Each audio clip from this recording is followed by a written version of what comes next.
The numbers told the story. They always do. He's one of those idiots who believe in analytics. This is a numbers game with Gill Alexander on VSiN.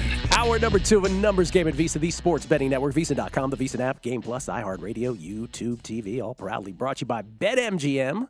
It's Gill Alexander. It's Kelley Bydlon. Kelley, guess who forgot to do a pro tip last hour? Us. Oh, I like how you take responsibility as well. Of course, man. Again, I'm just trying to protect you. You know, you do bouncer things on the show. You do all kinds of things. Yeah, it's part of the job, man. People often think the quote-unquote team to score 3 times in a row prop is mispriced. It is not. Do not be fooled. Do not be flummoxed by this. It's your pro tip for the hour. We do one every hour on VSiN across every show. So that means at least 20 every day. All available for VSiN Pro subscribers only, though. Keep that in mind at VSiN.com, where you can sort them by sport and by show. We get tweets at Beating the Book. Angriest guy in New Jersey. I would not go to Gisele Bündchen's house to watch 80 for Brady. Are you kidding me? just throwing it out there. Angriest guy in New Jersey. I like when he's on my side of things. It's a lot more helpful then. D-Gen Southern Gent. Purely speculation and maybe a little tin foil hattie. But Brady to the Jets, 18-1 seems worth a flyer. They're a quarterback away from being a contender. And if we consider the Brady ego element, don't you think he'd love to win the division over Belichick? Oh. New York Mets 16, Scott. Gill, 125 seconds is 2 minutes and 5 seconds. You said just under a minute and a half. LOL. I blame the jackhammer. It was I have to compartmentalize when the jackhammer is in my ear. Apologies. Anyway, I was just trying to get to the America the Beautiful bet. Stringfellow Hawk. Now, here is why we do segments like that, Kelley. Stringfellow Hawk. I was just getting ready to bet that prop. Good looking out. Yeah. There it is. I don't know what it is, man, but that one jumps out to everybody. There it is. It's a great PSA. It really is. Len Glausensky. Very appropriate question regarding a team scoring 3 times in a row. Does the extra point on a touchdown count as a separate scoring transaction? Thus, on a touchdown, the team scores twice. Need just one more score to hit that prop. As I said twice, Len Glausensky. Maybe you were writing the tweet. They do not count as a separate score. Those are accepted. No extra points, no 2-point conversions. They do not count in the assessment of whether there's 3 scores in a row. Angriest guy in New Jersey also asking if we need a full-time bouncer, he will send his resume. And then Jason H11 sending pictures of you as a bouncer, the Incredible Hulk, just going crazy on people outside. So that's good. It's a lot more calm this time of day. When we did primetime action, you'd have people rolling in like, is this where I cash my chips in? How did that go, no, by the way? Man. Just for the listeners, how did that go? Does Kelley Bydlon go outside of the studio and take a soft approach with the person doing it? Hey, we're doing a show back here, and or does Kelley just go all out? This is a great question. Yeah. It's a great question because at first it's a lot about first step, okay? Because I see them approaching, okay? I see them approaching the door. First step. And if it's not someone I recognize, I go, uh-oh, this guy. Yeah. And I'm like, this guy, he's about to walk in here. And I see how far he goes. Sometimes they figure out what's going on, and they'll walk away. But if they put their hand on that door, because there's 2 doors before you get in our studio. They get on door number 1, Gill, I'm out of that chair. I'm out of this chair quick. It's all about that first step. You got to move quick to the door. You let you and Matt do the show, and then you do a nice approach once you're able to talk to them. Right? It's hey, can I help you? And then usually they're looking to cash a bowling ticket or a sports bet, or they have chips in their hands, and I nicely direct them where to go. Okay. So it's never really been an issue. Sometimes we get a couple intoxicated people that are big Gill Alexander fans. They want to talk to you right That's now. right. I need to talk to him. Ladies and gentlemen, let's talk some college basketball. Big night in the Big 12, the best conference in college basketball. We bring in Ky McKeon from 3-Man Weave, who will embarrass all of us with his full head of hair. There he is now. Let's see. What does he look like? Oh, my goodness, dude. Are you kidding me? No, I noticed. What are you doing? Let's start a great hair How's it going? That's great, Ky. Ky, that is just, are you putting a product in there? What's going on there? There's a little product in there, Gill. Yeah, Okay. I appreciate the compliments. You're very welcome. Let's talk. Ky is not interested in talking about this subject. I think he utilizes the blow dryer concept that I utilize as well. The blow dryer concept is, full force. Full force. Let's talk about Iowa State, Texas Tech. Texas Tech comes back from a 23-point deficit. That was the biggest deficit. They were down more than 20 with 12 minutes left. They were favored in this game without having won a single Big 12 game yet. They were 0-8, and yet they were favored by 2.5 points. They're down 23. They're down over 20 with 12 minutes left. They come back. They win it in overtime, and they cover. Break all of that down for me. Should they have been favored? Did you think the line was out of whack? Did you understand the line? And did you see the comeback coming? I understood the line when it was pick Texas Tech -1 because there was an assumption that Caleb Gill, Iowa State, one of their best shooters, was going to be out for this game. There's an assumption that Pop Isaacs, Texas Tech's really good freshman guard, was going to be back in this game. Iowa State's coming from Mizzou. It's a tough road trip, kind of a tough short trip, we'll say, back on the court. Now, Gill was announced in, Isaacs was announced out, and this line was still -2.5 and climbed towards Texas Tech. I didn't understand it. Frankly, I bet a little bit of Iowa State, but Texas Tech did come back. Iowa State collapsed. Those Texas Tech bet holders probably think they're pretty sharp, but I think it was the wrong side bet. Iowa State was dominating them the entire game. They probably think they're sharp. I think more than that, and again, we just did a segment where we're talking to new bettors about a certain Super Bowl prop. I mean, when you look at a line like this, how many newer bettors do you think immediately launch into once you see the result of this and how it got there? Like, you see, it was that for a reason. Yeah, Vegas knows, right? Vegas knows. I love that. Vegas knows. Yeah. Oh, man. How do you feel about Iowa State in the tournament? I'm still a huge fan of this team. They can really defend, incredibly coached, and they play so well together. They're so well connected on both ends of the floor is the best way to describe them. And they're not all the way healthy yet. They still had a guy in Jazz Kuntz who was out for this game. He's been out for several games in a row. When they're fully healthy and the way they can defend and the way they're playing offense in the Big 12, I think they can make a bit of a run in the tournament. I'm still very high on this team. All right, that was the setup to Texas and Baylor. That was the undercard. Texas-Baylor last night. Texas was favored by 4. And, this one was Plinko at the end. But it was if you had Baylor plus the points, it was such a frustrating Plinko going against you because it looked like you were going to get it. But the reason it was frustrating, because you could always lose on Plinko, is that Keontae George decided with Texas up 3 with 30 seconds left, he was just going to take a 30-footer. And I guess my question to you is Scott Drew around? Is there coaching happening here? Like, are we allowing this to happen and just being like, oh, well, he took a 30-footer. Oh, well, they lost. Too bad. Like, what was that? Yeah, it's kind of a tough situation, I think, with George, because on one end, all right, he's a freshman. He makes a freshman mistake like that, taking a 30-footer. But he's also the star of your team, and you want your best players taking those shots at the end of games. I think it was probably George went and did this by himself. It's not the shot Scott Drew wanted. Scott Drew, very good coach, a lot of respect for him. I doubt he drew up that play or was being completely ignored by his team. I would hope not. Yeah, I would. It's more of a George probably in the moment. Hey, I'm the man. I'm the best player on this team. I'm going to get a shot up for this possession.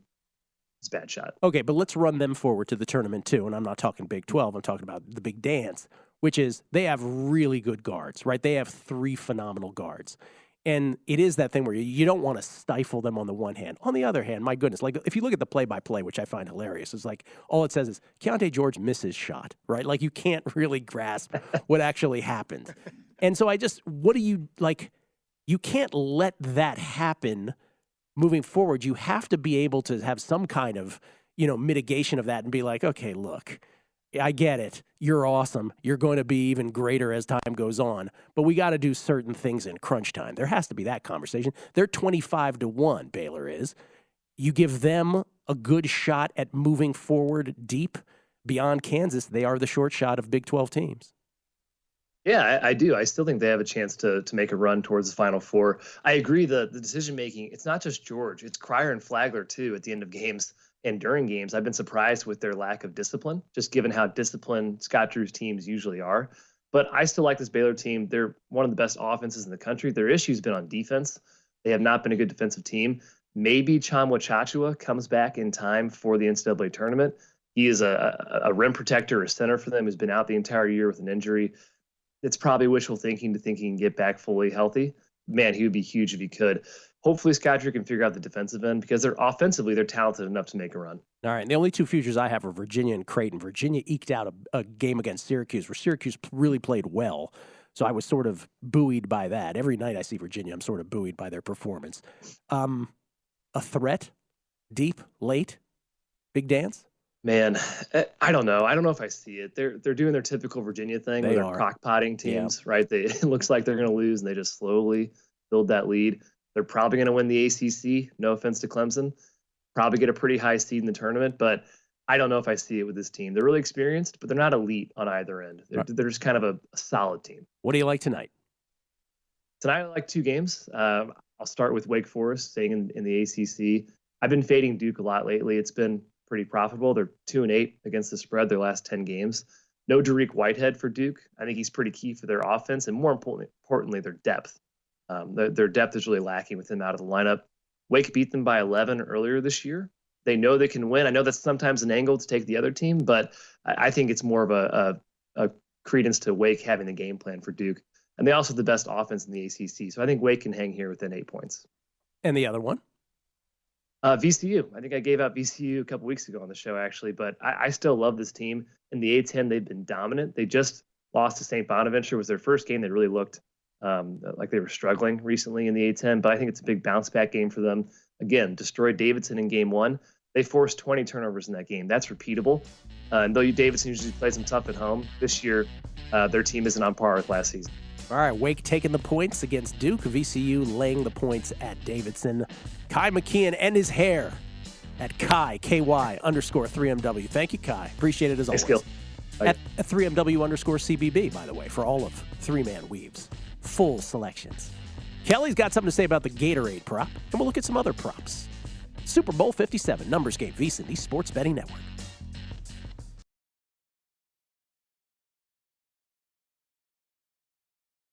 A numbers game on VSiN, the Sports Betting Network. The big game means big plans for VSiN. VSiN will be in the middle of all the action and broadcasting live from Radio Row in Phoenix with athlete and celebrity interviews and our experts breaking down the game. You don't want to miss any of VSiN's coverage. Huddle up and watch Follow the Money, The Lombardi Line, VSiN Final Countdown, and VSiN Prime Time all live from Radio Row starting next week.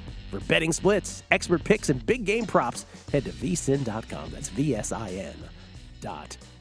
We get tweets at Beating the Book. Always appreciate the feedback. Corbin, dying at work right now, picturing Kelley swinging the studio door open and going, "Hey, what in the hell do you think you're doing? We're shooting a show in here. Jackhammer off." Oh yeah, well that is kind of how that conversation went. The question you asked. You've never asked me that before on the air, but it was a good one of how do I approach the people that almost come in the studio. Because it probably looks like I'm bull rushing them. Yeah. But then as soon as I get to them, it's hey, how are you? You do when there's someone walks in, you do jump up. Yeah, because you can't let someone just ramble into the studio. But yeah, different. I'm sorry, these are South Point guys. We all kind of work together, and there's a jackhammer going on 2 feet outside the studio. I basically did say it like that. Dog Days. Stapleton is of the country and western genre. Reminds me of Kelley a little bit. All right. Who? You're Chris Stapleton, the guy who's singing the anthem. Oh, okay. All I heard was Staple. Doesn't know Babyface, doesn't know Stapleton. It's like the guy's got 2 shows or something. I stopped listening to music in 2009. New York Mess 16. Gill flummoxed by the jackhammer. Yes, that is correct. We were both, yes. That was I don't know if you have probably heard us complain about air conditioning, God knows what else. The biggest one is the alarm. The fire alarm goes off. Because the alarm goes on forever. But we're not fazed by that anymore because that happens all the time. Plus, we're told that the alarm doesn't get through on air. Like, a lot of people don't hear it. So it's only us shocking. who hear it. Yeah, so they're like, what are you guys talking about? Maybe they didn't hear that either, but there's no way you and I were getting through a show. No. That one they probably heard. Mark Geiger, in-house attorney, Numbers Game. Line for late Gill pro tips per week, 3.5. Over. Can't wait to see those babes at 80 for Brady. If you know the history of Fonda and Brady, the sparks will fly. He's very excited. This one is from DJ Southern Jen. He says, Kelley and I are too young to remember the Hearns-Hagler comparison to Rybak and Sabalenka, but I think a comparison he and I will remember vividly is Mankind versus Undertaker, Hell in a Cell, and 98 King of the Ring. Is that a fair comparison? Yeah, I don't Wes remember Reynolds, he's asking. But yeah, ask Wes. He'll know for sure. Wes will be like, yeah. I just never got into wrestling. I don't know. I don't know if that was because part of I think that age of my childhood that I think kids get into it. I was like living in Russia and crap. Oh. But Russia and crap. And crap. You know, like Russia and Venezuela. Several. You lived in Venezuela too? Yeah, Venezuela for a whole 11 months before Did you really? Yeah. Wow. Yeah. What a global celebrity you are. Yeah. Jet-setting playboy, Gill. Would you like to do... That took a turn. Do you want to do your Gatorade thing first? Or you want to go through these others first? Let's go Gatorade. What's your Gatorade spiel? Okay, I bet this like every year because I'm a man. We make principal bets, right? We've talked about that on primetime action. Principled wagers. You, myself, Matt. Like we don't really bet hockey, right? But we'd sit there and we'd be like, wait a second, this team's like minus 500. Like we know how hockey works. I can get like 4-1 on a team. Like I'm going to make this bet out of principle, right? Okay. And Andy McNeil would just douse water on us. Yeah, exactly. There's only one Gatorade color that's any good, and everybody knows this. I don't know it unless you have insider info of what these guys actually drink practice to practice. Good for you. Go bet it. Go hammer it. You might actually win. Otherwise, I'm going with principle here, Gill. And principles are there's only one good color, and it's blue. And there are multiple flavors of blue, okay? Frost Glacier Freeze is the only Gatorade I'll drink, okay? But the Cool Blue one is the second best one. So you have multiple options that can be blue, and they're the two best Gatorades. Glacier Freeze, Gill, helps me get through hangovers and spring breaks in the Keys, the Bahamas. Whenever I have friends come out here to Vegas, I stock the fridge with Glacier Freeze. It's part of the Kelley Hangover Recovery Pack, okay? I'm not a seasoned athlete playing in the Super Bowl. Really? But I am a seasoned drinker, okay? And that is key. It is the best Gatorade. It's not heavy syrup, okay? It's a little bit lighter. You know, like you ever had like the red Gatorade that's like the fruit punch? It's like you're drinking just pure sugar syrup. We even happen to have the recent history. Damn straight we do, because I've hit on this. And look at that. 3 out of the last 5 years. Blue. Blue. You are right. It is the best tasting one. It's the best tasting one. It is absolutely the most thirst quenching of all the Gatorades. Exactly. There's no question. This is, again, which Gatorade will be poured over winning coach, Super Bowl 57, whether that's Andy Reid or Nick Sirianni. Now, I know a lot of people like to match I wanted to put the Eagles one on there because I feel like a lot of people kind of want to match the team colors with the Gatorade see what color. You did. You know what I mean? So that's why I think the yellow was like minus 110 or something. It should be noted, if we could put that back up there, that the only two teams that didn't go blue were the Eagles and the Chiefs in the last 5 years. Yes, no, that's very true. So throw that into the mix of your Gatorade spiel. So yeah, I mean, look. Of course, if this did it say 7-1 on 7-1? Oh, you got to play that. I mean, of course, is this a little bit of a bit? Yes, of course it is. But I do bet this every year. Listen, because I believe in. There are some people listening right now who are like, "Let me get this show straight. You guys just talked about babyface over on America the Beautiful and blue Gatorade." Well, let me tell you something, person who doubts those two segments. When the winning coach gets doused by blue Gatorade and Babyface is still singing the America the Beautiful 2 minutes deep in, you will be thanking us. Oh, man. Of course we... I mean, if we're just going off of team colors here, this is mispriced, right? This makes it seem like the Eagles would be massive favorites in the game. You're telling me, like, red 7-1, too? So I don't know. Maybe go a little blue, little red. Splash a little money on each. All right, now you're polluting it. No, I'm only going to go. I splash the blue. That's it. Should have made that Babyface a social clip, but the jackhammer was going off in the middle of it, so I guess not. Seriously. It's a big moment for Babyface. Remember, there was the 1 year, by the way, the guy from, I'm going to forget his name, from Hamilton sang America the Beautiful. I said he was going to go over. We tagged him, and he emoji fisted me on Twitter about it. Oh, really? Maybe we should do that for Babyface. See if Babyface sends something. By the way, if Babyface sends something back to me on that, that's it. I'm retiring. Or I could just tweet every member of the Eagles and Chiefs, be like, blue Gatorade, right? Am I right? See if anybody gets back to you. By the way, I interviewed Babyface once. You did? Super awesome guy.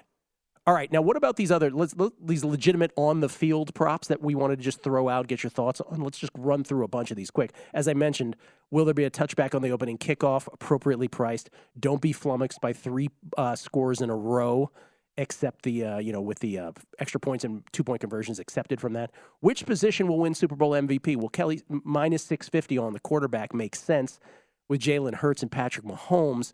One would assume if it's the Chiefs, unless Chris Jones, or somebody has like 4 sacks or something, Mahomes has got to be. Hurts is a little more nebulous, I would say, just essentially based on his stats this past week. Yeah, I wanted to put this up because I think a lot of years. I don't know. Do you think the math checks out on those odds? Yes. Okay. I think the math checks out. Looking period. back, there's especially recently, there's been. Let me put it this way. I guess there's been more non-quarterbacks to win than I would have expected. I guess when you really go to like, if I just asked you off the top of your head how many of non-quarterbacks have won in the past 20 years, usually I think in my head I'm like, I don't know, 2 or 3, but it's like more than that. Well, I mean, here's the thing. I had Aaron Donald last year, I believe it was, and I remember being out of my – I was really angry that he didn't win last year when they gave it to Cooper Kupp. So that's also like for those who are like going to a defensive player, and I get if Hassan Reddick gets 4 sacks and the Eagles win, okay, he might win it. But 28-1 doesn't even seem to be good enough bang for your buck there, or 25-1 or wherever you can find it, somewhere in that range. But I don't know, like, Kelsey, if he were to win it, he's 9-1. I think it's appropriately priced. You can there's a path for any of these guys, but it is a quarterback award first and foremost. It's kind of the only reason I wanted to throw this in here because I was like, quarterback minus 650, it might it's one of those. Do you have the bankroll? But it might actually be worth laying. If you think the math. Wouldn't you just bet the quarterback of the team you think is going to win? Yeah. Here's some other ones. Any player to have a 55-plus yard reception, plus 250. That's interesting. Any player to return a punt or kick for a touchdown, 14-1. See, that should be higher. Any non-quarterback to have 1+ passing touchdown, Philly special kind of thing, 22-1. Any offensive lineman to score 1+ receiving touchdown, 35-1. And any quarterback to have 1+ receiving touchdown, 40-1. So if there was a Philly special, you could hit 2 of those at once. Yeah, theoretically. You could. Offensive lineman should be so much higher than that. All of these should 35. be higher. By the way, any player to have a 55-plus yard reception at plus 250, do you have a case to make for that? No, not really. I don't really have a specific case to make for that. Not really, either. but I think that's one of those you can bet the same kind of thing in a smarter way, right? Like I think if you're just betting player props or something like that. So that's a good pro tip right there. Yeah. Like we say, shop from book to book. Shop within the same book from week to week on these different games. What's the best bet? It applies for Super Bowl props as well.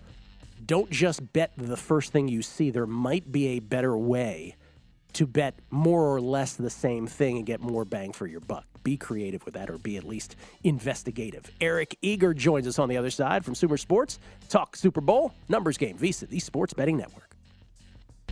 A numbers game on VSiN, the Sports Betting Network. If you're looking for a betting edge on football's big game, the VSiN experts have got you covered. Become a VSiN Pro subscriber with an introductory offer of only $9.99. VSiN Pro subscribers get access to our daily recap of the top plays made by VSiN show hosts and guests, tools like our betting splits, deep dive betting reports, VSiN betting guides for the biggest games of the season, where our experts break down brackets, best bets, and all the big game props. Don't miss out, though. Limited time offer. I cannot stress this enough.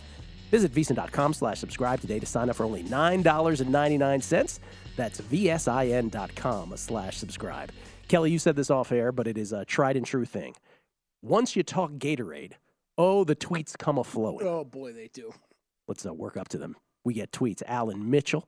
Hearing that story over and over before the Super Bowl makes you just want to put a pistol to your head more. Which one? Kelsey brothers or Reed versus Philly, or another team emerges in the Sean Payton coaching search? Yeah, we said that on guessing lines. We're like, this is going to be the Kelsey brothers Reed Super Bowl.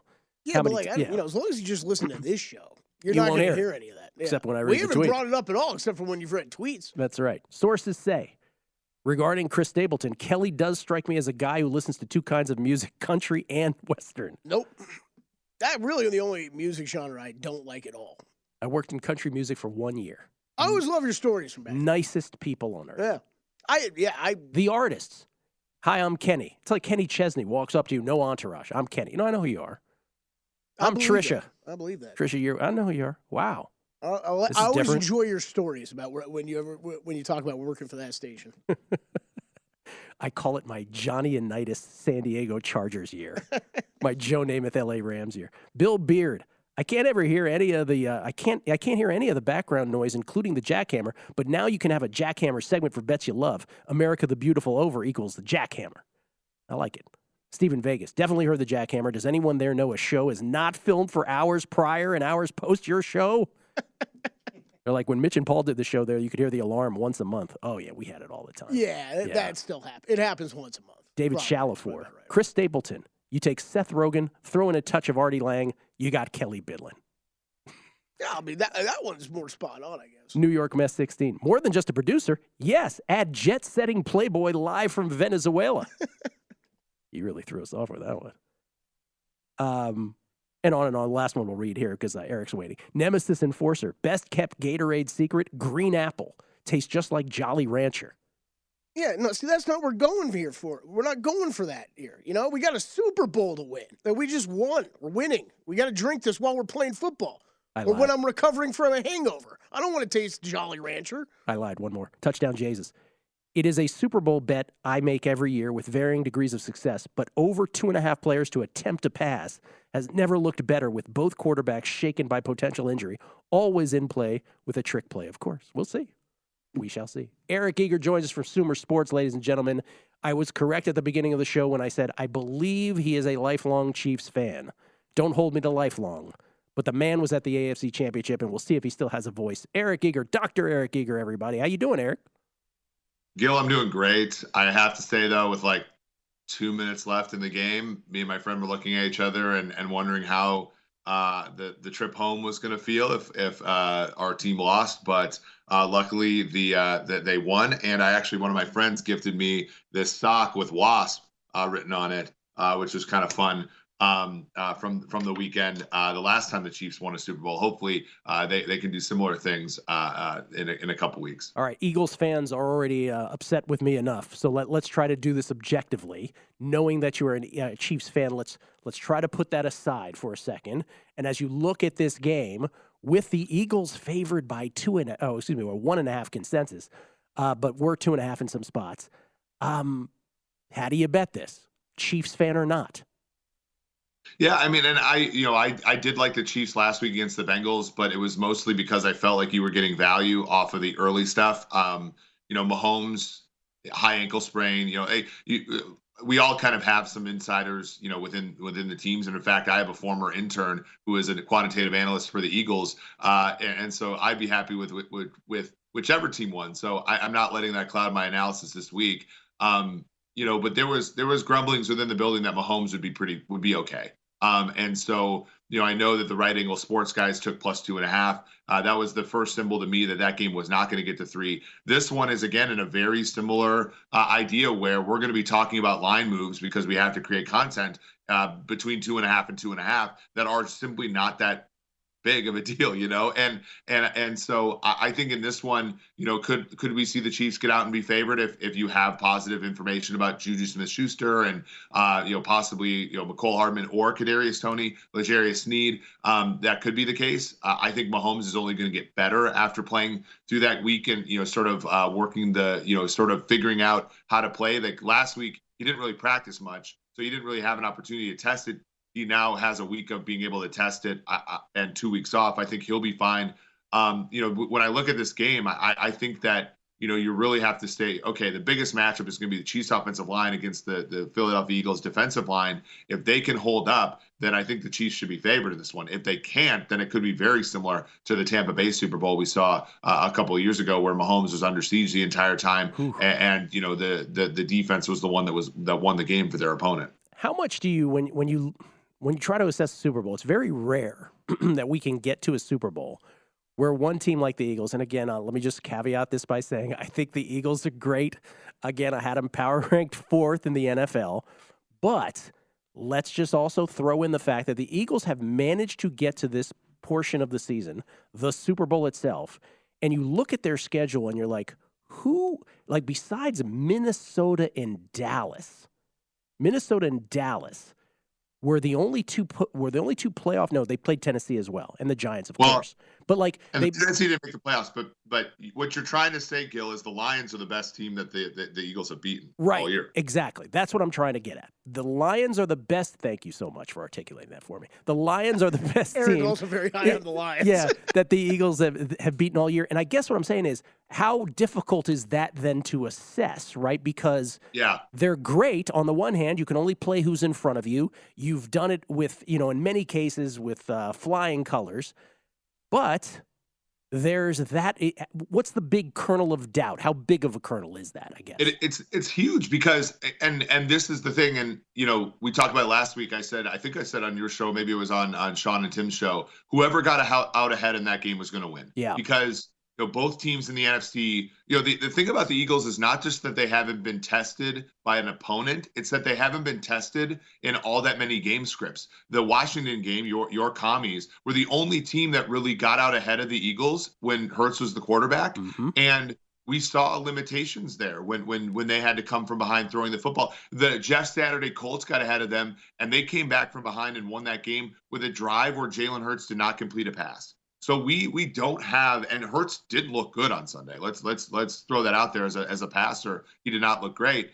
But the obvious fear is, okay, if the Eagles get out ahead, right, then they have the kind of running game and the kind of like just physicality on both sides of the ball that really steps on teams' throats. So that's the tricky part, is that the Eagles are very, very good when they're ahead. And the question, I think, is, how much of that is the fact that their schedule is such that they got ahead a lot this year and they were able to, pin down a bad opponent, and how much of it was that they're truly that good? It's a great question. It's why statistics matter. It's why, things like DVOA exist to adjust for opponent. Yeah. But I still believe, even as a statistician, you saw this with the Bills playing the AFC East. Like, you can only adjust so far. And when you play a really good team, I think some of those nonlinearities come cropping up in the fact in your schedule where you play truly bad teams and look really good. I think it is as central a question to this game as you can get at.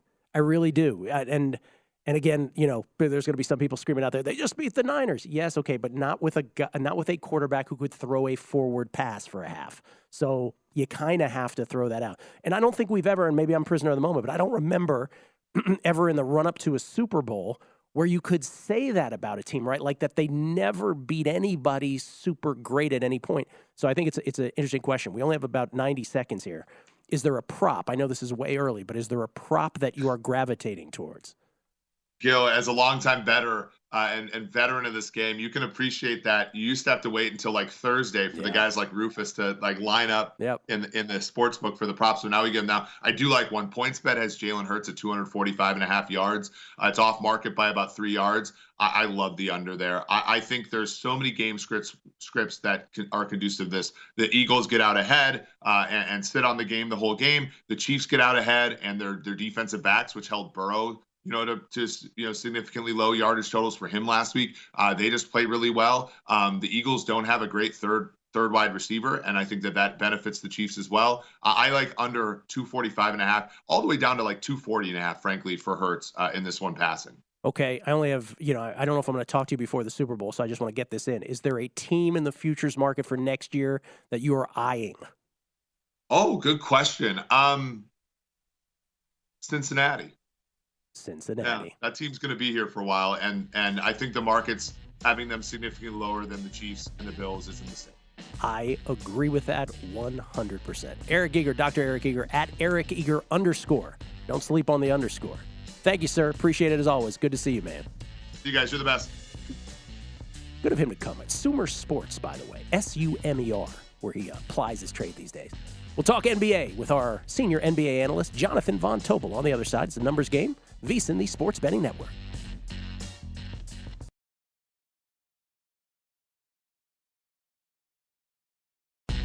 A numbers game on VSiN, the Sports Betting Network. BetMGM, the king of sportsbooks, unleashing the spirit of Las Vegas with BetMGM rewards. Every time you make a wager at BetMGM, you can earn BetMGM rewards points you can redeem for online bonus credits like free bets. It's never been easier to join the action on the new BetMGM app, featuring a fresh redesign with improved features and quicker navigation. Planning a trip to Vegas, you can also convert your BetMGM points into MGM rewards points that you can use towards dining, shows, and hotel rooms at over 20 MGM Resorts, located on the Las Vegas Strip and nationwide. BetMGM Rewards, sports betting's premier loyalty program, including exclusive offers, incredible experiences, and valuable perks when you wager with BetMGM. Sign up with BetMGM or log in today to take advantage of BetMGM Rewards. Eligibility restrictions apply. Visit BetMGM.com for terms and conditions. Must be 21 years of age or older to wager.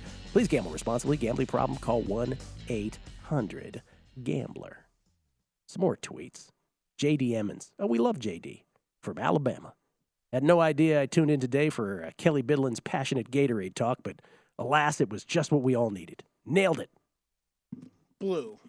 Chance Copperpot. Gatorade for hangover cure? That stuff is basically just Kool-Aid, Kelley. You need Pedialyte in the fridge for the boys. No, he's right. That's what the pros drink. You just mix in one or two. And he adds, and by the way, I totally bet that under 3 scores in a row in the past as well. Yeah, man. Everybody does. Jumps out to everybody. Jeff Levine. Acknowledge the relative futility of a non-quarterback winning Super Bowl MVP, but I think Pacheco is the type of runner who can both put up the numbers on the right day and runs angry, which voters love. And maybe it's not a long shot for Mahomes to go to the sidelines early. Oh, okay. Scola. Kelley, I was not fond of country music until my 4th year of college. I went to a Tim McGraw concert. My whole section was a sea of good-looking women in cowboy hats. Sold. All right. Mike Ross, Gill. I need the name of that book so I can grab the baby face over. Let's just say it's a synonym for wager on the internet. We'll leave it at that. Jonathan Von Tobel joins us, ladies and gentlemen. He's our senior NBA analyst.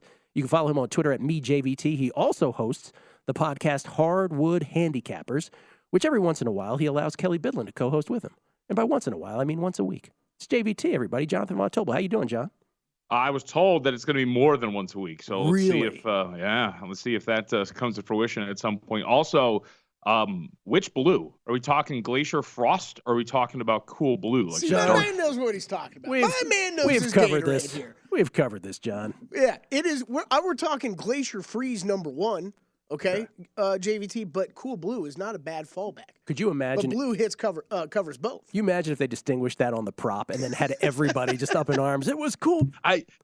It's a real thing, though, right? Yeah. Like those are two distinct, different types of blues. It is something that you should definitely monitor. I hate to say this, Kelley, as a Cool Blue family and household here in the Von Tobel household, oh my God. Mainly dominated by my wife, who loves Cool Blue.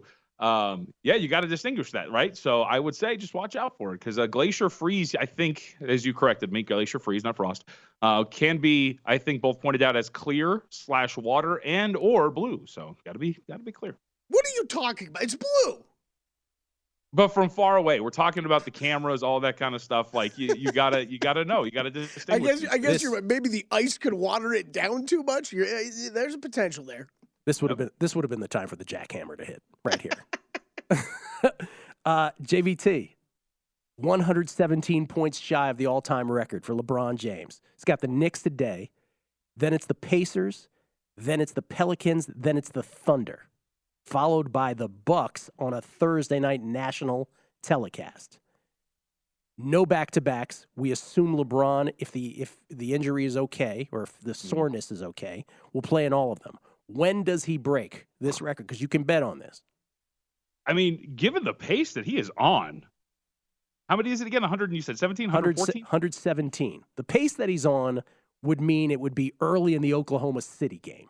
That's what I was thinking. Or late New Orleans. If it's late New Orleans, let's say he just goes off.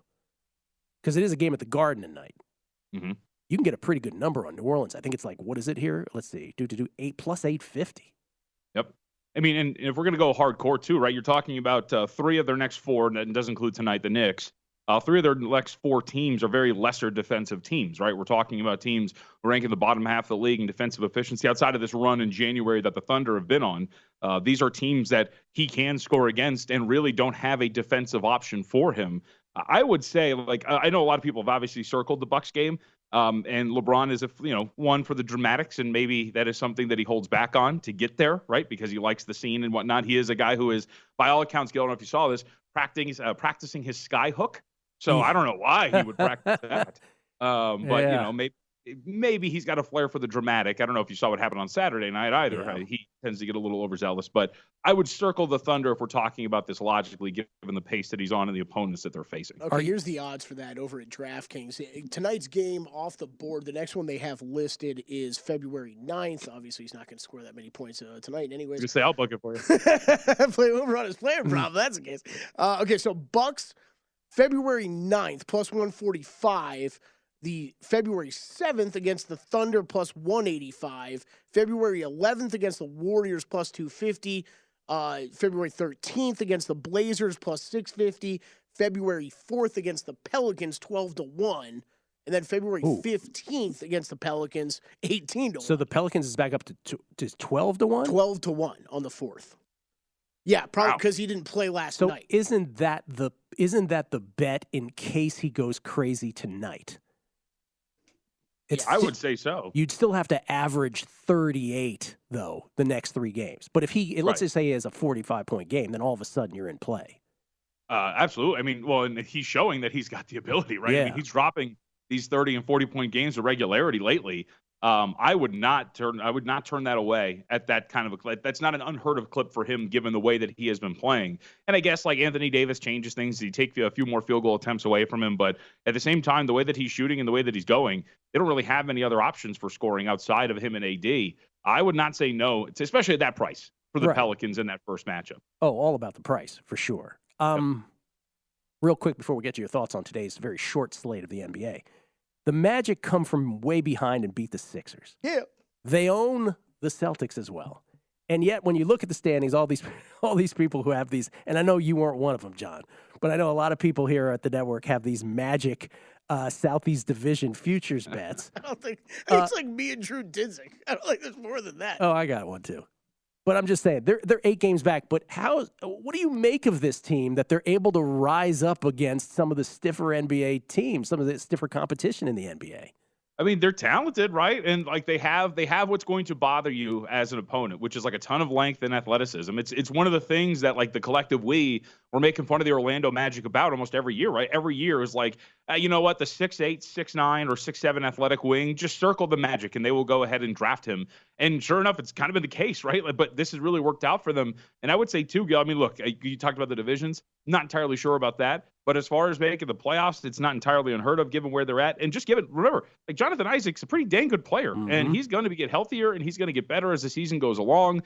I would say it's their length and their athleticism that really bothers some of those really good teams. I mean, think about Boston too, a team that's got a bunch of wings and they can match up. Orlando can with each one of those. But I think that I would not write them off as dead, even though they're like 4 games out of the 10th seed right now, as being a play-in team and seeing what goes on from there. As far as the 8-game, gap in the Southeast, I'm not entirely sure about that, but they're a fun team, man. It's finally coming to fruition in terms of what they've been doing in the draft. Yeah. I just need 9 more wins to be a happy guy. That's all you got. You got the over too? Okay. Yeah, 28.5. I bet that's the over on the win total I have. You'll get those. What could possibly go wrong? All right, JVT, what do you like tonight? So far, I mean, bringing it back to the Lakers, I did bet the Knicks. I laid 2 here, and we're going to see where this goes. So it's pretty simply put here. Like the home court has had its value. I've adjusted to include that now.